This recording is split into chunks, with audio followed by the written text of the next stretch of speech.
Welcome to Talmudic Treasures. Today we're learning Sotah page 43, which discusses the responsibility of one of the first clergy members, in which was actually a Kohen.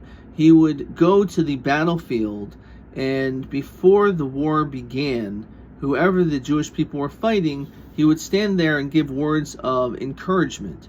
But in addition to that, one of the other things that was done is there were certain people in this mandatory draft that were excluded actually from having to fight. And this is actually explicitly found in the Torah itself, but it's explained exactly all the details on this page. Namely, for example, a person who just got engaged. So if you got engaged and you've not already been married, but you're only within this stage of being engaged, so we say you're allowed to go back. We don't want you to fight. You can go back to your fiancé, and that's good. You're fine. Another situation is if a person plants a vineyard.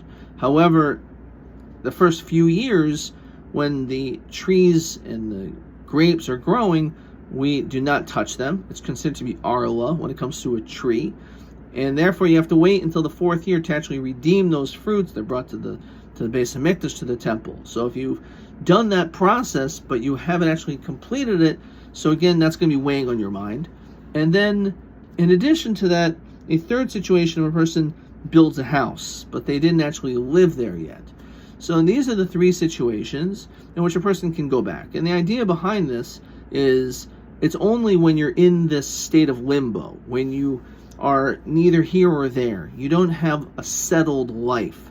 If you already have a house, you already have your field, which represents your financial status, your livelihood is set, you're already set, you've been married for a few years.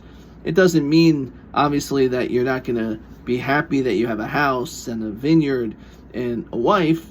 Those things hopefully will only be enhanced and grow.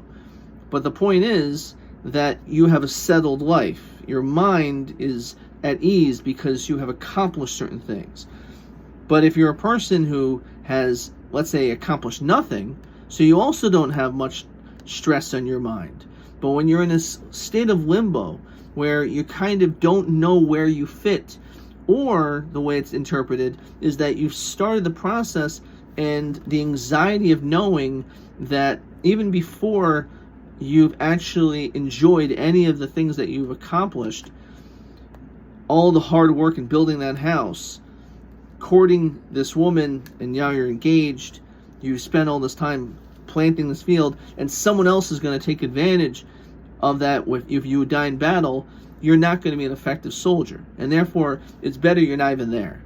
And this is the reason why also it says in the Torah that anyone who is literally rach halevav, weak at heart, someone who is going to, for whatever reason, and as we'll discuss on a future page, it could have to do with their sinful, or just people in general who are weak mentally or maybe even physically.